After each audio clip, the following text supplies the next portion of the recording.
एमती प्रत्येक दिन राशिफल विषय जानापी आम चैनल को वर्तमान ही सब्सक्राइब करनियंतु एवं पाखरे आसुथिबा बेल आइकन को मध्य प्रेस करनियंतु। तेबे आसंतु प्रथमे जानिनेबा आज दिनर तिथि नक्षत्र कौन कहूछि। आज हेउछि 24 सेप्टेम्बर 2025 बुधवार, आश्विन मास शुक्ल पक्ष तृतीया एवं कन्या 8 दिन। आज सूर्योदय समय सकाळ 5टा बाजी 36 मिनिट एवं आज सूर्यास्त समय संध्या 5टा बाजी 41 मिनिट। आज दिनर शुभ समय हेउछि सकाळ 5टा बाजी 36 मिनिट आरंभ होई दिन 1 बाजी 32 मिनिट पर्यंत रहुछि। एही समय सीमा मध्य आपण माने किछि भी शुभ कार्य आरंभ करि परिबे। बुधवार आज हेउछि कर्कट राशि घात बार एवं घात चंद्र नाही। बुधवार आज हेउछि पोटल भक्षण निषेध। तापर आपण माने जानिछन्ति जे राशि चक्र रे 12 गोटी राशि रहिछन्ति। एही 12टी राशि मानक मध्यरु केउ राशि रे कोन सब दर्शाउछि एवं आज आपणक भाग्य किपरि रहिबो आमे जानिनेबा। आजिर एही वीडियो माध्यम रे मेष राशि ठारु आरंभ करि मीन राशि रो व्यक्ति विशेष मानकर भाग्य कोन सब दर्शाउछि। प्रथमे जानि रखिबा मेष राशि रो व्यक्ति विशेष मानक पई आजिर दिनटी किपरि रहिबो। आपणको आजि किछि बहुत बड़ खुशी खबर मिल पारे। चाकरी करुथिबा लोक माने बहुत भलरे दिन काटिबे एवं ऊपर ऑफिसरଙ୍କ सहयोग फल रे कार्यर भार कमिजिबो। आजिर दिनटी आपण माने संपूर्ण भाव रे भलरे काटिबे। पूर्वरु करा जाइथिबा उपाय रे एबे आपनकु सफलता प्राप्त हेबो। व्यवसाय आरंभ करिबा पई चाहुतिले आज आरंभ करि परिबे। आपण मानक पई बहुत भल दिन अटे। घरे किछिटा छोट मोट असुविधा देखा देई पारे, किंतु किछि बड़ असुविधा हेबार संभावना नाही। आज आपण माने कोनोसी छोट कथारे केबे हेले रागंतु नाही। धैर्य धरी कार्य करिबा पई चेष्टा करंतु, नचेत सबु काम भूल होई जिबार यथेष्ट संभावना रही अछि। आज आपण मानक घरकू अतिथि आसी पारंती एवं सुस्वादु भोजनर मध्य जोग रही अछि। आज आपण माने जानवाहन चलाइबा समय रे सतर्कता अवलंबन करंतु। संध्या समय रे कोनोसी बंधुक सहित भेट होई पारे एवं अधिक टंका खर्च होई पारे, तेणु देखि चाहि खर्च करिबा पई चेष्टा करंतु। आज आपण माने गाई को रुटी एवं गुड़ खाइबाकू देई आपण मानकर दिनचर्याटी आरंभ करंतु। देखिबे आजिर दिनटी आपण मानक पई विशेष रूप रे भलरे कटिबो। एबे आसंतु जानि रखिबा वृष राशि रो व्यक्ति विशेष मानक पई आजिर दिनटी किपरि रहिबो। व्यवसाय रे भल करिबा फल रे व्यवसाय रे उन्नति परिलक्षित होई पारे। छात्र छात्री माने परीक्षा रे उत्तीर्ण करिबे। कार्यर भार अधिक रहिबो, हेले आपण निजर दक्षता बल रे सबु काम को बहुत सहजरे संपन्न करि परिबे। आज आपण कहार सहाय्य मागी पारंती, हेले सही व्यक्ति मना करिबा फल रे आपण को कष्ट अनुभव होई पारे, किंतु आपण विचलित न होई निज गोड़े निजे छिड़ा हेबा को प्रयास करंतु। देखिबे आपण को सफलता निश्चय मिलिबो। नकारात्मक शक्ति ठारू निजको दूरेई रखंतु, नचेत यह आपणक कार्य रे बाधा सृष्टि करि पारे। आज कोनोसी खुशी खबर पाइबा फल रे घरे हसर लहरी खेलीजिबो और बहुत शांति मध्य अनुभव करिबे। जे कोनोसी काम करंतु ना काहींकी सेथिरे आपण निश्चय सफलता पाइबे। स्वास्थ्य अवस्था रे किछिटा परिवर्तन आसी पारे, तेणु निजर स्वास्थ्यर जत्न नेबा पई चेष्टा करंतु। आज कोनोसी कथा को नै किछि समस्या रे पड़ी पारंती, किंतु निजर बुद्धिमत्ता कारणरू एही समस्या कौनसी भी खराब प्रभाव पकाई परिबो नाही। वैवाहिक जीवन आज बहुत आनंद उल्लास रे काटिबे। आज आपण माने सूर्यदेव को महु मिश्रित जल अर्पण करी आपण मानकर दिनटी आरंभ करंतु। देखिबे आजिर दिनटी आपण मानक पई विशेष रूप रे भलरे कटिबो। एबे आसंतु जानि रखिबा मिथुन राशि रो व्यक्ति विशेष मानक पई आजिर दिनटी किपरि रहिबो। आज आपणकर आर्थिक स्थिति सुदृढ़ रहिबो। कार्य रे सुधार आसी पारे। केही जणे आपणकू एक भल उपाय कहिबा फल रे आपणकू एही उपायटी बहुत भल लागिबो एवं आपण सही उपाय करिबा फल रे आपणकू बहुत लाभ मध्य मिलिबो। आज किछि नुआ जिनिस पत्र किणाकिणी करि पारंती एवं କିଛି ସୁସ୍ୱାଦୁ ଖାଦ୍ୟ ମଧ୍ୟ ଖାଇପାରନ୍ତି। ଆଜି କାହା ସାଙ୍ଗରେ ବାଦ ବିବାଦ ବଢ଼ିପାରେ ଏବଂ ପରିବାରରେ କାହା ସାଙ୍ଗରେ ମତଭେଦ ମଧ୍ୟ ଦେଖା ଦେଇପାରେ। ତେଣୁ ନିଜ କଥା ଉପରେ ନିୟନ୍ତ୍ରଣ ରଖନ୍ତୁ, ଯାହାଦ୍ୱାରା କି ଆପଣମାନେ ଅପମାନିତ ହେବାରୁ ରକ୍ଷା ପାଇପାରିବେ। ଆଜି କିଛି ନୂଆ ଦାୟିତ୍ୱ ନେଇପାରନ୍ତି ଏବଂ ଏହା ଭବିଷ୍ୟତରେ ବହୁତ ଲାଭପ୍ରଦ ପ୍ରମାଣିତ ରହିବ। ନେଇଥିବା ନିଷ୍ପତ୍ତି ଆଜି ଆପଣମାନଙ୍କ ପାଇଁ ସକାରାତ୍ମକ ରହିବ।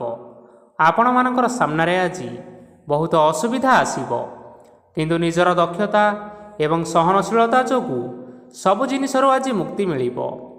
ଆଜି କାର୍ଯ୍ୟକ୍ଷେତ୍ରରେ ଆପଣମାନେ ଭଲ କର୍ମ କରିବା ଫଳରେ ଆପଣଙ୍କୁ ଉଚ୍ଚ ଅଫିସରଙ୍କ ତରଫରୁ ପ୍ରଶଂସା ମିଳିବାର ଯୋଗ ରହିଅଛି। ଆପଣଙ୍କର ଜନ୍ମକୁଣ୍ଡଳୀରେ ବୁଧ ଏବଂ ଶୁକ୍ରଙ୍କର ସ୍ଥାନ ଠିକ୍ ରହିଥିବା କାରଣରୁ ଆପଣଙ୍କ ଉପରକୁ ଆସୁଥିବା ଘାତ ଓ ପ୍ରତିଘାତ ଆପେ ଆପେ ଟଳିଯିବ। ଆଜି ଆପଣମାନେ ଭଗବାନ ସୂର୍ଯ୍ୟଦେବଙ୍କୁ ଜଳ ଅର୍ପଣ କରି ଆପଣଙ୍କର ଦିନଚର୍ଯ୍ୟାଟି ଆରମ୍ଭ କରନ୍ତୁ। ଦେଖିବେ ଆଜିର ଦିନଟି ଆପଣମାନଙ୍କ ପାଇଁ ବିଶେଷ ରୂପରେ ଭଲରେ କଟିବ। ଏବେ ଆସନ୍ତୁ ଜାଣି ରଖିବା କର୍କଟ ରାଶିର ବ୍ୟକ୍ତିବିଶେଷମାନଙ୍କ ପାଇଁ ଆଜିର ଦିନଟି କିପରି ରହିବ। ଆଜି ଯଦି ଆପଣଙ୍କର କୌଣସି ସେମିନାର ରହିଅଛି, ତେବେ ବହୁତ ଭଲରେ ଚେଷ୍ଟା କଲେ ସେଥିରେ ସୁଫଳ ପାଇବେ, କିନ୍ତୁ କଠିନ ପରିଶ୍ରମ କରିବା ଫଳରେ ଚାହିଁ ଆପଣ ସେହି ସଫଳତା ହାସଲ କରିପାରିବେ। ଧନ ସମ୍ବନ୍ଧୀୟ କୌଣସି ସମସ୍ୟା ଆସିପାରେ, ତେଣୁ ଆଜି ଆପଣମାନେ ଟଙ୍କା ଖର୍ଚ୍ଚ କରିବା ସମୟରେ ଜଗି ରଖି କରି ଖର୍ଚ୍ଚ କରନ୍ତୁ। ଆଜି ଆପଣମାନଙ୍କର ମନ ଧାର୍ମିକ ସ୍ୱଭାବର ରହିବ, ତେଣୁ ଆପଣମାନେ ଧାର୍ମିକ ସ୍ଥଳରେ କିଛି ଅର୍ଥ ଆଦି ଦାନ କରନ୍ତୁ। ଧାର୍ମିକ ସ୍ଥଳରେ ଦାନ ଧର୍ମ କରିବା ହେତୁ ସମାଜରେ ମାନ ସମ୍ମାନ ବଢ଼ିବ ଏବଂ ଆପଣଙ୍କର ଆର୍ଥିକ ସମସ୍ୟା ମଧ୍ୟ ଦୂର ହୋଇଯିବ। ଗୁରୁଜନ ଲୋକମାନଙ୍କର ଆଶୀର୍ବାଦ ନିଅନ୍ତୁ। ଲୋକେ ଆପଣଙ୍କ ଉପରେ ବହୁତ ଖୁସି ରହିବେ ଏବଂ ଆପଣଙ୍କୁ ବହୁତ ମାନ ସମ୍ମାନ ମଧ୍ୟ ମିଳିବ। ବିବାହିତ ଲୋକମାନଙ୍କ ପାଇଁ ଆଜିର ଦିନଟି ବହୁତ ଆନନ୍ଦମୟ ରହିବ। ଜୀବନସାଥୀଙ୍କ ସହିତ ଆଜି କୌଣସି ଜାଗାକୁ ବୁଲିବା ପାଇଁ ଯାଇପାରନ୍ତି ଏବଂ ମନ ପ୍ରଫୁଲ୍ଲିତ ମଧ୍ୟ ରହିବ। ପ୍ରେମ ମାମଲାରେ ଆଜିର ଦିନଟି ଆପଣମାନଙ୍କର ସପକ୍ଷରେ ରହିବ। ଯେତେ ବି ଆର୍ଥିକ ସମସ୍ୟା ଥିଲେ ମଧ୍ୟ ଆଜି ଘରକୁ କିଛି ନୂତନ ଜିନିଷପତ୍ର ଆଣିପାରନ୍ତି। ମହିଳାମାନଙ୍କ ପାଇଁ ଦିନ ବହୁତ ଭଲ ରହିବ ଏବଂ ଘର କାର୍ଯ୍ୟରେ ବ୍ୟସ୍ତ ରହିଲେ ମଧ୍ୟ ନିଜର କିଛିଟା ସମୟ ବାହାର କରି ଧର୍ମ କାର୍ଯ୍ୟରେ ଲଗାଇବା ପାଇଁ ଚେଷ୍ଟା କରନ୍ତୁ। ଦେଖିବେ ମନକୁ ଶାନ୍ତି ମିଳିବା ସହିତ ଭଗବାନଙ୍କର ଆଶୀର୍ବାଦ ଆପଣଙ୍କ ଉପରେ ରହିବ। ଛାତ୍ରଛାତ୍ରୀମାନେ ଆଜି କିଛି ନୂଆ ଶିକ୍ଷା ଆରମ୍ଭ କରିପାରନ୍ତି। କୌଣସି କାର୍ଯ୍ୟ ଆରମ୍ଭ କରିବା ପୂର୍ବରୁ ଠାକୁରଙ୍କର ଆଶୀର୍ବାଦ ନେଇ ଆରମ୍ଭ କରନ୍ତୁ, ସଫଳତା ସୁନିଶ୍ଚିତ ପାଇବେ। ଆଜି ଆପଣମାନେ ଆପଣମାନଙ୍କର ସାମର୍ଥ୍ୟ ଅନୁଯାୟୀ ଦୁଃଖୀ ଓ ଦରିଦ୍ର ଲୋକମାନଙ୍କୁ କିଛିଟା ଆର୍ଥିକ ସହାୟତା କରନ୍ତୁ। ଦେଖିବେ ଆଜିର ଦିନଟି ଆପଣମାନଙ୍କ ପାଇଁ ବିଶେଷ ରୂପରେ ଭଲରେ କଟିବ। ଏବେ ଆସନ୍ତୁ ଜାଣି ରଖିବା ସିଂହ ରାଶିର ବ୍ୟକ୍ତିବିଶେଷମାନଙ୍କ ପାଇଁ ଆଜିର ଦିନଟି କିପରି ରହିବ। ଆଜି ଆପଣମାନେ ଯେଉଁ କାର୍ଯ୍ୟ କରିବା ପାଇଁ ଚାହୁଁଛନ୍ତି, ସେହି କାର୍ଯ୍ୟ ଖୁବ୍ ସହଜରେ କରିପାରିବେ। ଆଜି ଆପଣଙ୍କର ସ୍ୱାସ୍ଥ୍ୟରେ କିଛି ବାଧା ଆସିପାରେ ଏବଂ ସ୍ୱାସ୍ଥ୍ୟରେ ଟଙ୍କା ଖର୍ଚ୍ଚ ମଧ୍ୟ ହୋଇପାରେ। ତେଣୁ ଆଜି ଆପଣମାନେ ନିଜ ସ୍ୱାସ୍ଥ୍ୟର ଯତ୍ନ ନିଅନ୍ତୁ। କାହା ଉପରେ ଅଧିକ ବିଶ୍ୱାସ ରଖନ୍ତୁ ନାହିଁ, କାରଣ ଆଜି ସେଥିରେ ଆପଣଙ୍କର ବିଶ୍ୱାସ ଭାଙ୍ଗି ଯାଇପାରେ ଏବଂ ଆପଣଙ୍କର ମନ ମଧ୍ୟ ଖରାପ ରହିପାରେ। ଆପଣଙ୍କୁ ହଠାତ୍ ଧନପ୍ରାପ୍ତି ହେବାର ସମ୍ଭାବନା ଅଛି। ଯଦି କେଉଁ ଜିନିଷ ନୂଆ କରି ଆରମ୍ଭ କରିବା ପାଇଁ ଚାହୁଁଛନ୍ତି, ତେବେ ଆଜିର ଦିନ ଆପଣମାନଙ୍କ ପାଇଁ ଶୁଭ ଫଳ ପ୍ରଦାନ କରିବ।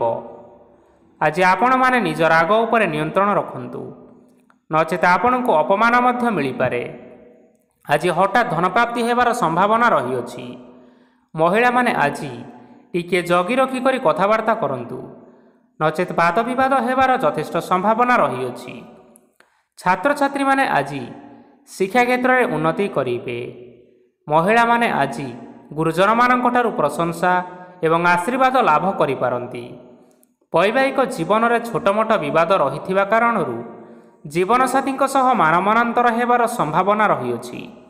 ତେଣୁ କୌଣସି କଥାକୁ ନେଇ ଯୁକ୍ତିତର୍କ କରନ୍ତୁ ନାହିଁ। ଆଜି ଆପଣମାନେ ପଶୁପକ୍ଷୀମାନଙ୍କୁ ଖାଦ୍ୟ ଖାଇବାକୁ ଦେଇ ଆପଣଙ୍କର ଦିନଚର୍ଯ୍ୟାଟି ଆରମ୍ଭ କରନ୍ତୁ। ଦେଖିବେ ଆଜିର ଦିନଟି ଆପଣମାନଙ୍କ ପାଇଁ ବିଶେଷ ରୂପରେ ଭଲରେ କଟିବ। ଏବେ ଆସନ୍ତୁ ଜାଣି ରଖିବା କନ୍ୟା ରାଶିର ବ୍ୟକ୍ତିବିଶେଷମାନଙ୍କ ପାଇଁ ଆଜିର ଦିନଟି କିପରି ରହିବ। ଅଫିସରେ ବା କର୍ମକ୍ଷେତ୍ରରେ କୌଣସି ଏକ କାମରେ ବହୁତ ବାଧା ଆସିବା ସହିତ ବହୁତ କଷ୍ଟ ମଧ୍ୟ ଅନୁଭବ କରିପାରନ୍ତି।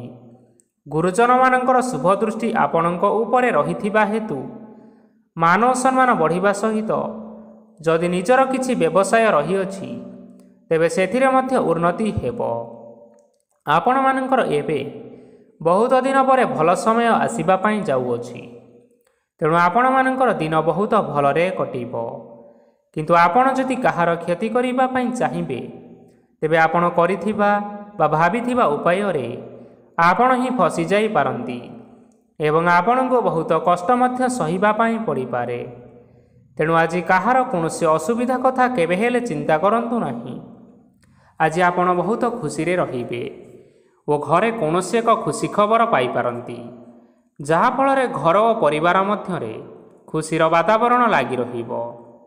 ସନ୍ତାନମାନଙ୍କ ତରଫରୁ କିଛି ଶୁଭ ସମ୍ବାଦ ମିଳିପାରେ। ଆଜି ଆପଣ ବାହାରକୁ ବୁଲିବା ପାଇଁ ଯାଇପାରନ୍ତି। ଆପଣ ଭାବିଥିବା ପ୍ରତ୍ୟେକଟି କାର୍ଯ୍ୟ ଆଜି ସମୟ ପୂର୍ବରୁ ଶେଷ କରିପାରିବେ। ମହିଳାମାନେ ଆଜି ଜୀବନସାଥୀଙ୍କ ସହିତ ବହୁତ ଆନନ୍ଦ ଉଲ୍ଲାସରେ ସମୟ କାଟିବେ। ଆଜି ଖର୍ଚ୍ଚର ପରିମାଣ ଅଧିକା ହେବା କାରଣରୁ ଆପଣଙ୍କର ମନ ବିଚଳିତ ରହିପାରେ, ହେଲେ ଏହା ବହୁତ ଶୀଘ୍ର ଦୂର ହୋଇଯିବ। ଆଜି ଆପଣମାନେ ଭଗବାନ ଶିବଙ୍କୁ ଜଳ ଅର୍ପଣ କରି ଆପଣଙ୍କର ଦିନଚର୍ଯ୍ୟାଟି ଆରମ୍ଭ କରନ୍ତୁ। ଦେଖିବେ ଆଜିର ଦିନଟି ଆପଣମାନଙ୍କ ପାଇଁ ବିଶେଷ ରୂପରେ ଭଲରେ କଟିବ। ଏବେ ଆସନ୍ତୁ ଜାଣି ରଖିବା ତୁଳା ରାଶିର ବ୍ୟକ୍ତିବିଶେଷମାନଙ୍କ ପାଇଁ ଆଜିର ଦିନଟି କିପରି ରହିବ। ଆଜି କୌଣସି କାମ ପାଇଁ ଭାବିବେ, କିନ୍ତୁ କାର୍ଯ୍ୟରେ ମନ ଲାଗିବ ନାହିଁ। ବ୍ୟବସାୟରେ ଉତ୍ଥାନ ଓ ପତନ ଲାଗି ରହିବ, ସେଥିରେ ଟିକେ ବି ସନ୍ଦେହ ନାହିଁ। କିନ୍ତୁ ଆପଣମାନେ ଆପଣଙ୍କର ପରିଶ୍ରମ କରିବା ଜାରି ରଖନ୍ତୁ। ଆଜି କିଛି ନୂଆ ଜିନିଷ ମଧ୍ୟ ଆରମ୍ଭ କରିପାରନ୍ତି। କୌଣସି ଏକ ବାହାର କମ୍ପାନୀରୁ ଭଲ ଲାଭ ମିଳିବ।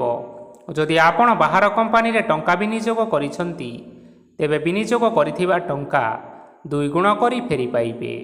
ଆର୍ଥିକ ଅବସ୍ଥା ସମ୍ପୂର୍ଣ୍ଣ ଭାବରେ ସୁଦୃଢ଼ ରହିବ। କୌଣସି କାର୍ଯ୍ୟରେ ଅସୁବିଧା ବା ସମସ୍ୟା ଆଜି ଆସିବ ନାହିଁ। କେହି ଜଣେ ନୂଆ ଅତିଥି ଆପଣଙ୍କ ଘରକୁ ଆସିପାରନ୍ତି, ଯାହାଦ୍ୱାରା କି ଆଜି ଆପଣମାନଙ୍କର ମନ ପ୍ରଫୁଲ୍ଲିତ ରହିବ। ପିଲାମାନଙ୍କର ସାଙ୍ଗରେ ଆଜିର ଦିନଟି ବହୁତ ଆନନ୍ଦ ଏବଂ ଉଲ୍ଲାସରେ ଅତିବାହିତ କରିପାରନ୍ତି। ପୁରୁଣା ସାଙ୍ଗମାନଙ୍କ ସହିତ ଦେଖା ସାକ୍ଷାତ ହୋଇପାରେ ଏବଂ ଅଧିକ ଖର୍ଚ୍ଚ ମଧ୍ୟ କରିବା ପାଇଁ ପଡ଼ିପାରେ। ତେଣୁ କିଛିଟା ଛୋଟମୋଟ ଆର୍ଥିକ ସମସ୍ୟାମାନ ଦେଖା ଦେଇପାରେ।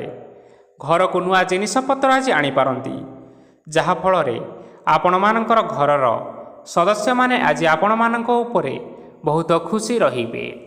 ଆଜି ନେଇଥିବା କୌଣସି ଗୋଟିଏ ନିଷ୍ପତ୍ତି ଭୁଲ ହେବାର ସମ୍ଭାବନା ରହିଅଛି, ତେଣୁ ଗୁରୁତ୍ୱପୂର୍ଣ୍ଣ ନିଷ୍ପତ୍ତି ନେବା ସମୟରେ ବହୁତ ଭଲ ଭାବରେ ଭାବିଚିନ୍ତି କରି ନିଅନ୍ତୁ। ଆଜି ଆପଣମାନେ ଗୁରୁଜନମାନଙ୍କର ଆଶୀର୍ବାଦ ନେଇ ଆପଣମାନଙ୍କର ଦିନଚର୍ଯ୍ୟାଟି ଆରମ୍ଭ କରନ୍ତୁ। ଦେଖିବେ ଆଜିର ଦିନଟି ଆପଣମାନଙ୍କ ପାଇଁ ବିଶେଷ ରୂପରେ ଭଲରେ କଟିବ। ଏବେ ଆସନ୍ତୁ ଜାଣି ରଖିବା ବିଛା ରାଶିର ବ୍ୟକ୍ତିବିଶେଷମାନଙ୍କ ପାଇଁ ଆଜିର ଦିନଟି କିପରି ରହିବ। ଆର୍ଥିକ କାରବାରରେ ଅନେକ ଲାଭ ମିଳିବ। ରୋଗମୁକ୍ତି, ଋଣ ସୂତ୍ରରେ ବା ବକେୟା ଅର୍ଥପ୍ରାପ୍ତି ଆଦି ଘଟିପାରେ। କିଛି ସମୟ ଧରି ଚାଲି ଆସୁଥିବା ସମସ୍ୟାର ସମାଧାନ ପାଇବା ଦ୍ୱାରା ଆପଣ ଆଶ୍ୱସ୍ତି ଅନୁଭବ କରିବେ ଏବଂ ସମ୍ପୂର୍ଣ୍ଣ ଆତ୍ମବିଶ୍ୱାସର ସହିତ ନିଜର ଅନ୍ୟ କାର୍ଯ୍ୟଗୁଡ଼ିକ ଉପରେ ମଧ୍ୟ ଧ୍ୟାନ ଦେବାକୁ ସମର୍ଥ ହେବେ। ପରିଶ୍ରମ ଅନୁଯାୟୀ ଆପଣମାନେ ଶୁଭଫଳ ପାଇବେ। ପ୍ରତିଯୋଗିତାପୂର୍ଣ୍ଣ କାର୍ଯ୍ୟଗୁଡ଼ିକ ଲାଗି ବହୁତ ପରିଶ୍ରମ କରିବା ପାଇଁ ପଡ଼ିପାରେ। ବୃଥା ବିବାଦ, କଳିଝଗଡ଼ା, ମାଲି ମକଦ୍ଦମା ଭିତରେ ନ ପଶିବା ବିଜ୍ଞତାର ପରିଚୟକ। କାଦୁଅରେ ପଶନ୍ତୁ ନାହିଁ କି ଗୋଡ଼ ଧୋଇବାର ପରିଶ୍ରମ ମଧ୍ୟ କରନ୍ତୁ ନାହିଁ। ନିଜର ଇଗୋକୁ ନିୟନ୍ତ୍ରଣ କରନ୍ତୁ। ବ୍ୟବସାୟରେ ପରିଶ୍ରମ ଅନୁଯାୟୀ ଫଳ ପାଇବେ।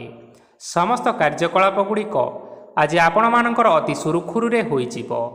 ଚାକିରି କରୁଥିବା ଲୋକମାନଙ୍କୁ ଛୁଟି ସମୟରେ ମଧ୍ୟ କାର୍ଯ୍ୟ କରିବା ପାଇଁ ପଡ଼ିପାରେ। ଜୀବନସାଥୀଙ୍କର ସ୍ୱାସ୍ଥ୍ୟ ବିଷୟରେ ଚିନ୍ତା କରିବା ପାଇଁ ମଧ୍ୟ ପଡ଼ିପାରେ। ଚାପ ଯୋଗୁଁ ମାଂସପେଶୀୟ ଯନ୍ତ୍ରଣା ହୋଇପାରେ, ତେଣୁ ବ୍ୟାୟାମ ଧ୍ୟାନରେ କିଛି ସମୟ ବିତାନ୍ତୁ, ମାନସିକ ଶାନ୍ତି ପାଇପାରିବେ। ଆଜି ଆପଣମାନେ ଆପଣମାନଙ୍କର ଇଷ୍ଟ ଦେବତା ଏବଂ ଗୁରୁଜନମାନଙ୍କୁ ପ୍ରଣାମ କରି ଆପଣଙ୍କର ଦିନଚର୍ଯ୍ୟାଟି ଆରମ୍ଭ କରନ୍ତୁ। ଦେଖିବେ ଆଜିର ଦିନଟି ଆପଣମାନଙ୍କ ପାଇଁ ବିଶେଷ ଭାବରେ ଭଲରେ କଟିବ। ଏବେ ଆସନ୍ତୁ ଜାଣି ରଖିବା ଧନୁରାଶିର ବ୍ୟକ୍ତିବିଶେଷମାନଙ୍କ ପାଇଁ ଆଜିର ଦିନଟି କିପରି ରହିବ। ଆଜି କୌଣସି ଏକ କାମ ସରିଯିବା ଫଳରେ ଆଜି ଆପଣଙ୍କୁ ବହୁତ ଖୁସି ଲାଗିବ ଏବଂ ଆପଣ ଅଧିକ ଆରାମ ଲାଭ କରିପାରିବେ। କାର୍ଯ୍ୟକ୍ଷେତ୍ରରେ ସଫଳ ହେବେ ଏବଂ ମାନସମ୍ମାନ ମଧ୍ୟ ବୃଦ୍ଧି ହେବ। ଗାଡ଼ି ଓ ଜମି ଭଳି କେତେକ ଜିନିଷପତ୍ର ଆଜି କିଣାକିଣି କରିପାରନ୍ତି। ଏଥିରେ କୌଣସି ବାଧା ଆସିବ ନାହିଁ। ନିଜର ଥିବା କୌଣସି ଏକ ବଡ଼ କଷ୍ଟକୁ ଜଣେ ମହତ୍ତ୍ୱପୂର୍ଣ୍ଣ ବ୍ୟକ୍ତିଙ୍କ ସହିତ ଆଲୋଚନା କରନ୍ତୁ, ଯାହାକି ସେହି ବ୍ୟକ୍ତି ଆପଣମାନଙ୍କର କିଛିଟା ସହାୟତା କରିପାରିବେ। ପରିବାରରେ କେହି ଜଣେ ଲୋକ ଆଜି ଆପଣଙ୍କ ମନକୁ କଷ୍ଟ ଦେଇପାରନ୍ତି। ନିଜ ସ୍ୱାସ୍ଥ୍ୟ ପ୍ରତି ଧ୍ୟାନ ଦିଅନ୍ତୁ। ମହିଳାମାନେ ନିଜ ଶରୀରର ଯତ୍ନ ନେବା ପାଇଁ ଚେଷ୍ଟା କରନ୍ତୁ। ପ୍ରେମ ମାମଲାରେ ଆଜିର ଦିନଟି ଆପଣମାନଙ୍କ ପାଇଁ ବହୁତ ଭଲ ରହିବ। ତେଣୁ ନିଜର ପ୍ରେମ ସମ୍ପର୍କ ବିଷୟରେ ଘର ଲୋକମାନଙ୍କ ସହ ଆଲୋଚନା କରନ୍ତୁ ଏବଂ ଏହା ଆଗକୁ ମଧ୍ୟ ବଢ଼ିପାରେ, ଯାହାକି ବିବାହର ରୂପରେଖ ମଧ୍ୟ ନେଇପାରେ। ଆଜି ନିଜର ମନକୁ କେହି ଜଣେ କଷ୍ଟ ଦେଇପାରେ, ତେଣୁ କାହା ସହିତ କଥାବାର୍ତ୍ତା ହେବା ସମୟରେ ଜଗି ରଖି କରି କଥାବାର୍ତ୍ତା କରନ୍ତୁ। ଆଜି ଆପଣମାନେ ଗରିବ ଲୋକମାନଙ୍କୁ ଆପଣମାନଙ୍କର ସାମର୍ଥ୍ୟ ଅନୁସାରେ ଦାନ ଦିଅନ୍ତୁ। ଦେଖିବେ ଆଜିର ଦିନଟି ଆପଣମାନଙ୍କ ପାଇଁ ମଙ୍ଗଳମୟ ହେବ। ଏବେ ଆସନ୍ତୁ ଜାଣି ରଖିବା ମକର ରାଶିର ବ୍ୟକ୍ତିବିଶେଷମାନଙ୍କ ପାଇଁ ଆଜିର ଦିନଟି କିପରି ରହିବ। ଆଜି ଆପଣମାନଙ୍କର ଦିନଟି ଆପଣଙ୍କୁ ମିଶ୍ରିତ ଫଳାଫଳ ପ୍ରଦାନ କରିବ। ମାତା ଓ ପିତା ଦୁହେଁ ପିଲାମାନଙ୍କର ଧ୍ୟାନ ରଖିବା ଉଚିତ, ନଚେତ୍ ପିଲାମାନେ ଆଜି ବିଗିଡ଼ି ଯାଇପାରନ୍ତି। ବ୍ୟବସାୟରେ ନିଜର ଥିବା ସାଙ୍ଗମାନଙ୍କ ପାଖରୁ ସହାୟତା ମିଳିପାରେ। ପରିବାରରେ ସମସ୍ତଙ୍କର ମନ ଆପଣ କୌଣସି ଏକ କାମ କରି ଜିତି ନେବେ ଓ ସମସ୍ତେ ଆଜି ଆପଣମାନଙ୍କ ଉପରେ ଖୁସି ରହିବେ। ଯଦି ସରକାରୀ ଚାକିରି କେଉଁଠାରେ କରିବା ପାଇଁ ଚାହୁଁଥାନ୍ତି, ତେବେ ସେଥିରେ ଆଜି ସେଠାରୁ କିଛି ଖୁସି ଖବର ଆସିପାରେ। କର୍ମକ୍ଷେତ୍ରରେ ଆଜିର ଦିନଟି ବହୁତ ଭଲରେ କଟିବ। ଆଜି କୌଣସି କ୍ଷେତ୍ରରୁ ଅଚାନକ ଭାବରେ ଧନ ମିଳିବାର ସମ୍ଭାବନା ରହିଅଛି। ସରକାରୀ ଚାକିରି କରୁଥିବା ଲୋକମାନେ ବହୁତ ଭଲରେ ଦିନଟି କାଟିବେ। ବ୍ୟବସାୟରେ ବହୁତ ଭଲ ଲାଭ ହେବ। ପରିବାରରେ କଳିଝଗଡ଼ା ହେବାର ସମ୍ଭାବନା ରହିଅଛି। ତେଣୁ ଆଜି କଥାବାର୍ତ୍ତା କରିବା ସମୟରେ ଟିକିଏ ଜଗି ରଖି କରି କଥାବାର୍ତ୍ତା କରନ୍ତୁ। ବିବାହିତ ଲୋକମାନେ ଆଜି ଜୀବନସାଥୀଙ୍କ ସହିତ କୌଣସି ନୂତନ ଜାଗାକୁ ବୁଲିବାକୁ ଯାଇପାରନ୍ତି ଏବଂ କିଛି ସମୟ ଆନନ୍ଦ ଉଲ୍ଲାସରେ ମଧ୍ୟ ବିତାଇ ପାରନ୍ତି। ଆଜି ନିଜର ଇଷ୍ଟ ଦେବତାଙ୍କୁ ସ୍ମରଣ କରି ଆଜିର ଦିନଚର୍ଯ୍ୟାଟି ଆରମ୍ଭ କରନ୍ତୁ। ଦେଖିବେ ଆଜିର ଦିନଟି ଆପଣମାନଙ୍କ ପାଇଁ ବିଶେଷ ରୂପରେ ଭଲରେ କଟିବ। ଏବେ ଆସନ୍ତୁ ଜାଣି ରଖିବା କୁମ୍ଭ ରାଶିର ବ୍ୟକ୍ତିବିଶେଷମାନଙ୍କ ପାଇଁ ଆଜିର ଦିନଟି କିପରି ରହିବ। ଆଜି ଆପଣମାନେ ଉତ୍ତମ ପାନ ଭୋଜନରେ ଅପ୍ୟାୟିତ ହେବେ। ବସ୍ତ୍ର, ଆଭୂଷଣ ପ୍ରାପ୍ତି ଓ ବନ୍ଧୁ ମିଳନର ଯୋଗ ରହିଅଛି। କିନ୍ତୁ କଳହ, ମାଲିମକଦ୍ଦମା, ଦୂରଯାତ୍ରା, ଯାନବାହନ ଏବଂ ପଶୁ କ୍ରୟ ଆଦି ପାଇଁ ସମୟ ଅନୁକୂଳ ନୁହେଁ। ତେଣୁ ଆଜି ଆପଣମାନେ ଏହିସବୁ କାର୍ଯ୍ୟ କରିବା ଠାରୁ ଦୂରରେ ରୁହନ୍ତୁ। ଆପଣମାନଙ୍କର ପ୍ରତ୍ୟେକ କାର୍ଯ୍ୟକୁ ଯଦି ଯୋଜନାବଦ୍ଧ ଉପାୟରେ କରାଯାଏ, ତେବେ ଆପଣମାନେ ସଫଳତା ସୁନିଶ୍ଚିତ ପାଇପାରିବେ। କୌଣସି ଜିନିଷ ଉପରେ କେବେ ହେଲେ ଆଜି ଟେନସନ୍ ନିଅନ୍ତୁ ନାହିଁ। ଏପରି କାର୍ଯ୍ୟ କରନ୍ତୁ ନାହିଁ ଯାହା ଆପଣଙ୍କ ପରିବାର ଉପରେ ନକାରାତ୍ମକ ପ୍ରଭାବ ପକାଇବ। ଛାତ୍ରଛାତ୍ରୀମାନେ ସେମାନଙ୍କର ସ୍ୱାସ୍ଥ୍ୟର ବିଶେଷ ଯତ୍ନ ନେବା ଉଚିତ, କାରଣ ତାହା ଶିକ୍ଷା କ୍ଷେତ୍ରରେ ବାଧା ସୃଷ୍ଟି କରିପାରେ। ବ୍ୟବସାୟୀମାନେ ଆଜି ଅନେକ ପ୍ରତିଯୋଗିତାର ସମ୍ମୁଖୀନ ହେବେ। କିଛି ନକାରାତ୍ମକ ପ୍ରବୃତ୍ତିର ଲୋକମାନେ ଆଜି ଆପଣଙ୍କ ବିରୋଧରେ ଷଡ଼ଯନ୍ତ୍ର ରଚିପାରନ୍ତି। ସ୍ୱାମୀ ଓ ସ୍ତ୍ରୀ ସମ୍ପର୍କରେ କିଛିଟା ବାଦ ବିବାଦ ଦେଖା ଦେଇପାରେ। ଏହା ପରିବାର ଉପରେ ମଧ୍ୟ ଖରାପ ପ୍ରଭାବ ପକାଇପାରେ। ତେଣୁ ଅଧିକ ସତର୍କ ହେବାର ଆବଶ୍ୟକତା ରହିଅଛି। ଆଜି ପାଦ ଫୁଲିଯିବା ବା ପାଦରେ ଯନ୍ତ୍ରଣା ହେବା ଭଳି ସମସ୍ୟାମାନ ଦେଖା ଦେଇପାରେ। ତେଣୁ ସମୟ ସମୟ ବ୍ୟବଧାନରେ କିଛିଟା ବିଶ୍ରାମ ନେବା ଆବଶ୍ୟକ। ଆଜି ଆପଣମାନେ ଆପଣମାନଙ୍କର ପିତାମାତା ଏବଂ ଗୁରୁଜନମାନଙ୍କୁ ପ୍ରଣାମ କରି ଆପଣମାନଙ୍କର ଦିନଚର୍ଯ୍ୟାଟି ଆରମ୍ଭ କରନ୍ତୁ। ଦେଖିବେ ଆଜିର ଦିନଟି ଆପଣମାନଙ୍କ ପାଇଁ ବିଶେଷ ରୂପରେ ଭଲରେ କଟିବ। ଏବେ ଆସନ୍ତୁ ଜାଣି ରଖିବା ମୀନ ରାଶିର ବ୍ୟକ୍ତିବିଶେଷମାନଙ୍କ ପାଇଁ ଆଜିର ଦିନଟି କିପରି ରହିବ। ଆଜି ଆପଣମାନଙ୍କୁ ବହୁତ ସମୟ ମିଳିବ, କିନ୍ତୁ ଆପଣ ସେହି ସମୟକୁ ସଠିକ୍ ଭାବରେ ଉପଯୋଗ କରିପାରିବେ ନାହିଁ। କେହି ଜଣେ ଆପଣଙ୍କୁ ସହାୟତାର ହାତ ବଢ଼ାଇ ପାରନ୍ତି, ତେଣୁ ଏହି ସୁଯୋଗକୁ ଆପଣମାନେ କେବେ ହେଲେ ହାତଛଡ଼ା କରନ୍ତୁ ନାହିଁ, କାରଣ ସେଥିରେ ଆଜି ଆପଣମାନଙ୍କର ଭାଗ୍ୟ ପରିବର୍ତ୍ତନ ହୋଇଯିବାର ଯଥେଷ୍ଟ ସମ୍ଭାବନା ରହିଅଛି। ପୁରୁଣା ବନ୍ଧୁମାନଙ୍କ ସାଙ୍ଗରେ ଦେଖା ସାକ୍ଷାତ ହୋଇପାରେ ଏବଂ ଅଧିକ ଟଙ୍କା ଖର୍ଚ୍ଚ ମଧ୍ୟ ହୋଇପାରେ। କାର୍ଯ୍ୟର ଭାର ବଢ଼ିବା ହେତୁ ମନରେ ଚିନ୍ତା ଲାଗି ରହିବ। ଟଙ୍କା ଦେବା ଓ ନେବାରେ ଆଜି ସତର୍କତା ଅବଲମ୍ବନ କରନ୍ତୁ, କାରଣ ଆଜି ଦିଆଯାଇଥିବା ଟଙ୍କା ଫେରସ୍ତ ମିଳିବା ବହୁତ କଷ୍ଟକର ହୋଇପାରେ। ଆଜି ହଠାତ୍ କୌଣସି କ୍ଷେତ୍ରରୁ ଧନପ୍ରାପ୍ତି ହେବାର ସମ୍ଭାବନା ରହିଅଛି। ଆଜି ଆପଣଙ୍କର ପିତାମାତାଙ୍କର ସ୍ୱାସ୍ଥ୍ୟରେ କିଛିଟା ଅସୁବିଧା ଦେଖା ଦେଇପାରେ, ତେଣୁ ପିତାମାତାଙ୍କର ଯତ୍ନ ନେବା ପାଇଁ ଚେଷ୍ଟା କରନ୍ତୁ। ଆଜି ଆପଣମାନେ ଭଗବାନ ଶିବଙ୍କୁ ବେଲପତ୍ର ଏବଂ ଚନ୍ଦନ ଅର୍ପଣ କରି ଆପଣମାନଙ୍କର ଦିନଚର୍ଯ୍ୟାଟି ଆରମ୍ଭ କରନ୍ତୁ। ଦେଖିବେ ଆଜିର ଦିନଟି ଆପଣମାନଙ୍କ ପାଇଁ ବିଶେଷ ରୂପରେ ଭଲରେ କଟିବ। ତେବେ ବନ୍ଧୁଗଣ, ଏହା ଥିଲା ଆଜି ଦିନର 12ଗୋଟି ରାଶିମାନଙ୍କର ଆଜିର ରାଶିଫଳ। ଆଶା କରୁଛୁ ଏହି ଭିଡ଼ିଓଟି ଆପଣମାନଙ୍କର ପସନ୍ଦ ଆସିଥିବ। ପସନ୍ଦ ଆସିଥିଲେ ଭିଡ଼ିଓକୁ ଲାଇକ୍ କରିନିଅନ୍ତୁ, ଆପଣଙ୍କ ପ୍ରିୟଜନମାନଙ୍କ ସହିତ ସେୟାର କରିନିଅନ୍ତୁ ଏବଂ ଯଦି ଆପଣମାନେ ଏହିଭଳି ଭାବରେ ପ୍ରତ୍ୟେକ ଦିନ ରାଶିଫଳ ବିଷୟରେ ଜାଣିବା ପାଇଁ ଚାହୁଁଥାନ୍ତି, ତେବେ ବର୍ତ୍ତମାନ ହିଁ ଆମ ଚ୍ୟାନେଲକୁ ସବସ୍କ୍ରାଇବ୍ କରିନିଅନ୍ତୁ। ଧନ୍ୟବାଦ।